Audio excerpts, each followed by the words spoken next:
दूं, कांग्रेस और आम आदमी पार्टी ने ऑफिशियली इस पूरे मामले पर चुप्पी साध ली है, कोई कुछ नहीं बोल रहा है। सुधांशु त्रिवेदी, आज आपको मैं ये कह सकता हूं, खुश तो बहुत होंगे आप। अभी आप जो बीते कई वर्षों में बात कह रहे थे अमित जी, वो बात गाहे बगाए सिद्ध होती जा रही है। अभी आपने कहा अभिषेक, देखिए अमित जी, अभी आपने कहा अभिषेक मनु सिंघवी जी ने कहा हम कोई बयान नहीं देंगे।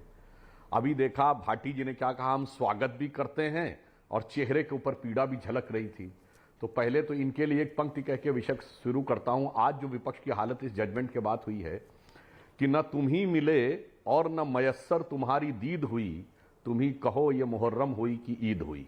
आज विपक्ष की स्थिति कमोबेश ऐसी हो गई है कि वो कह ही नहीं पा रहे हैं कि ये इनके लिए मुहर्रम मनाने का समय है या ईद मनाने का समय है। परंतु जो भाटी जी ने कहा उन्हीं में से 3 पॉइंट लेता हूं। इन्होंने कहा सर्वोच्च न्यायालय ने अभी कहा, सारी प्रदेश सरकारों के लिए कहा कि साहब उनकी जिम्मेदारी है, उनको फटकार लगाई। सर्वोच्च न्यायालय सही है, वाह भाई वाह। संजय राउत को राहत दी, सर्वोच्च न्यायालय सही है, न्याय की विजय है। पवन खेड़ा को चंद घंटों में राहत मिली कोर्ट से, यह सही है और यह न्याय की विजय है। मगर भ्रष्टाचार के आरोप में राहत नहीं मिल रही है तो यह सरकार का अन्याय है। इतना दोहरा मापदंड यदि आप रखेंगे, अन्याय नहीं कहा मैंने, प्रबुद्ध नागरिक और सुधांशु जी अन्याय नहीं कहा मैंने, उसका भी स्वागत किया, समर्थन किया। नहीं, हम ये कह रहे हैं, आप लोगों का यही तो प्ली था ना कि साहब ये सरकार गलत कर रही है। अब मैं ये कहना चाहता हूं, इन्होंने कहा 95% नेता, तो मैं पूछना चाहता हूं इन सारी पार्टियों में एक पार्टी का नाम बता दीजिए 2014 से पहले जिसका कोई भी नेता भ्रष्टाचार के आरोप में सीबीआई या अन्य किसी जांच एजेंसी के द्वारा आरोपित ना हुआ हो और कोर्ट कचहरी के चक्कर न काटे हो। बड़ी खबर एनसीपी सोर्सेज कह रहे हैं कि विपक्ष के हवाले से यह खबर आ रही है कि आज का फैसला विपक्ष के लिए बुरी खबर है। आज का फैसला विपक्ष के लिए बुरे दिन साबित कर सकता है आने वाले दिनों के अंदर।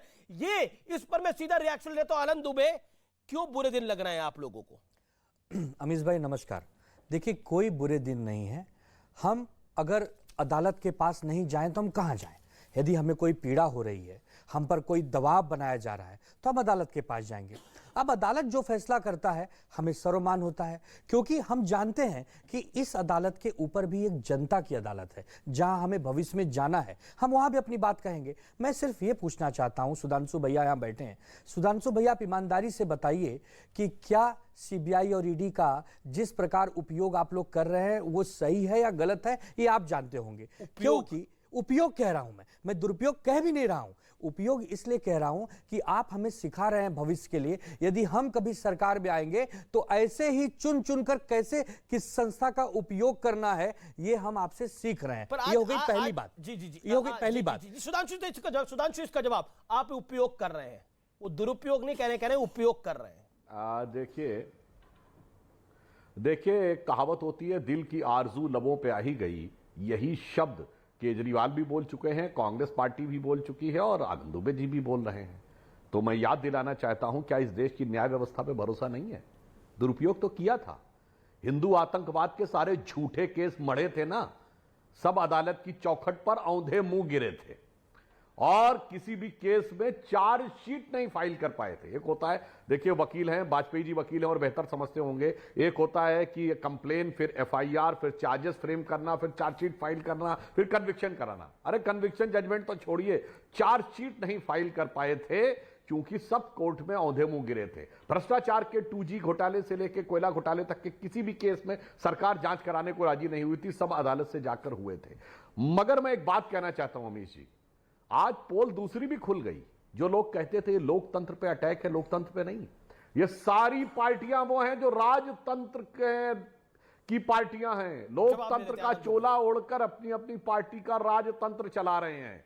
उत्तर से दक्षिण तक मैं ईमानदारी से कहना चाहता हूं, सिर्फ भारतीय जनता पार्टी और कम्युनिस्ट पार्टी को छोड़कर सब पार्टियां एक परिवार की पर्सनल प्रॉपर्टी में तब्दील हो गई हैं और इसीलिए वो भाव आ रहा है जैसे राजाओं के लिए अलग होना चाहिए। एक और बात कह दूं, ये जो हाउस अरेस्ट का थॉट दिया गया है ना अमीश जी, ये बड़ा पुराना थॉट है।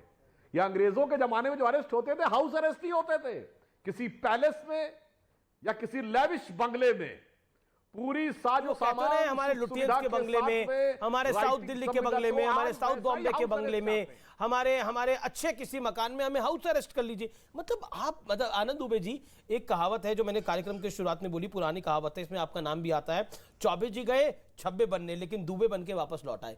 लेकिन आप मतलब स्पेशल प्रिविलेज मांग रहे थे, हाउस अरेस्ट हो, आलीशान बंगले में अरेस्ट कर लो, और मतलब वीआईपी कल्चर का मुगालवा कितना बड़ा है। नहीं, देखिए सुधांशु भैया, ऐसा है कि जिस प्रकार सुप्रीम कोर्ट का हम सम्मान करते हैं, हाई कोर्ट का सम्मान करते हैं, जग जाहिर है।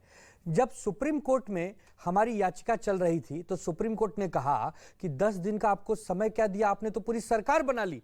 किसको कहा? एकनाथ शिंदे जी की टीम को कहा।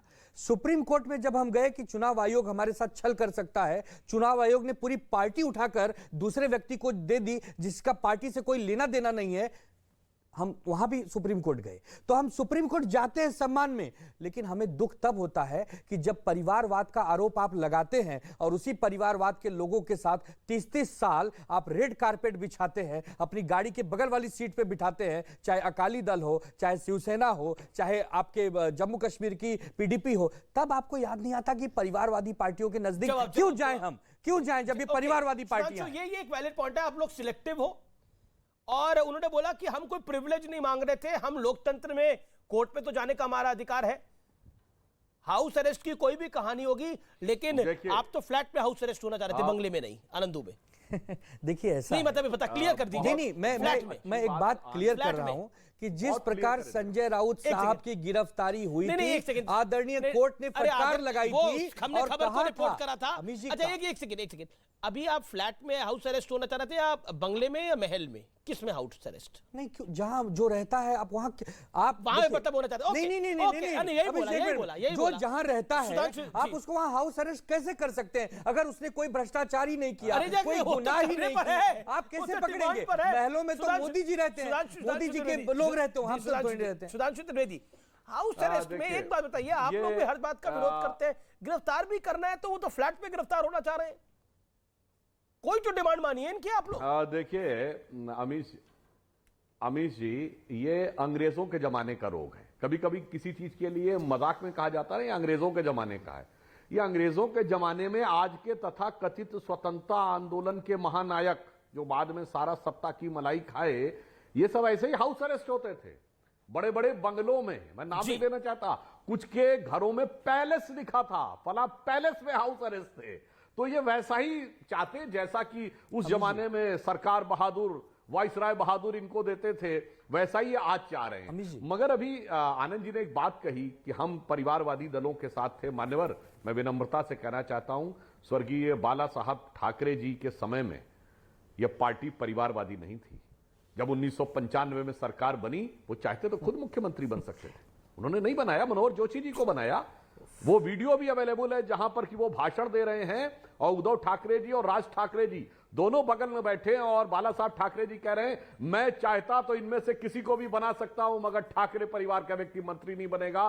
परिवारवाद तब आया जब उद्धव ठाकरे जी बाला साहब की परंपरा छोड़कर मुख्यमंत्री बने और उनका बेटा मंत्री बन गया जी। अकाली दल में परिवारवाद तब आया जब पिताजी मुख्यमंत्री, बेटा उप मुख्यमंत्री, फिर उनकी बहू मंत्री, सांसद, और फिर साला सांसद बनने लगा। वहीं से हमारे टकराव शुरू हुए। जब तक ये दल सैद्धांतिक थे, हम साथ में थे। ओके आनंद दुबे, 30 सेकंड, देन एक बात। अमीश भाई, एक लंबी लिस्ट है इस देश में भारतीय जनता पार्टी के नेताओं की, पर आज परिवारवाद की बात नहीं है, आज तो आपने जो अर्जी लगाई उस पे बात है। जब वो पलटवार करते हैं तो जनता को समझाना पड़ेगा कि जो भी बड़े नेता आज बीजेपी के हैं, उनके बेटे, उनकी बहू, उनके भतीजे, कितने लोग हैं, एक लिस्ट लंबी, कम से कम आधा घंटा तो लिस्ट पढ़ने में जाएगा। ये सबको मालूम है, मैं इस पर नहीं जाना चाहता। लेकिन मेरे भाई साहब, जिस प्रकार अगर हम पर अन्याय हो रहे हैं, आप दिल पर हाथ रख के बताइए सुधांशु भैया कि सीबीआई और ईडी जो कर रहे हैं विपक्षियों के साथ, वो सही है या गलत है, आपका मन जानता है। आप टीवी पे कह नहीं पाएंगे, दिल पे हाथ रखने की बात कर दी है। आप एक विद्वान हैं, दिल पे हाथ रखने की बात, एक ही बात पे आप दिल पे हाथ रख सकते हैं और बोल सकते हैं किस बारे में सब कुछ सही हो रहा है, गलत हो रहा है। देखो, ये पिटीशन में इन्होंने प्रेयर की थी कि ईडी और सीबीआई मिसयूज हो रही हैं, मिसयूज कर रहे हैं अपनी पावर्स का जी, यही पिटीशन लगाई जी। लबोलबाद क्या है इसका? और इन्होंने ये भी कहा था कि हमको 42.5% वोट मिले 2019 के लोकसभा के चुनाव में, इसलिए स्पेशल गाइडलाइन बनाइए प्लीज, क्योंकि 14 पार्टियां गई हैं और 42.5% वोट मिला, तो क्या बनाइए, बेल के लिए अलग से कर दीजिए और उसके लिए इन्वेस्टिगेशन हमारी हो नहीं, उसके लिए अलग से गाइडलाइन, ये सीबीआई और ईडी को दोनों को डायरेक्शन दे दीजिए। ये कह रहे हैं कि सीबीआई और ईडी में वीआईपी कल्चर। हाँ, मतलब वीआईपी, मतलब अलग से गाइडलाइन करिए हम लोगों की, हमको 42.5% वोट मिले और हमारी क्लास अलग क्लास है, वीआईपी कल्चर जो बार बार आप यूज कर रहे हैं। सुप्रीम कोर्ट ने कहा ना भैया ना, वोट जितने मर्जी मिले, आप राजनेता हो, एमपी हो, मिनिस्टर हो, कुछ नहीं चलेगा जी, कानून की नजर में सब बराबर है, मुझे ब्रेक सब बराबर है। लेकिन गांधी परिवार पर गुलाम नबी आजाद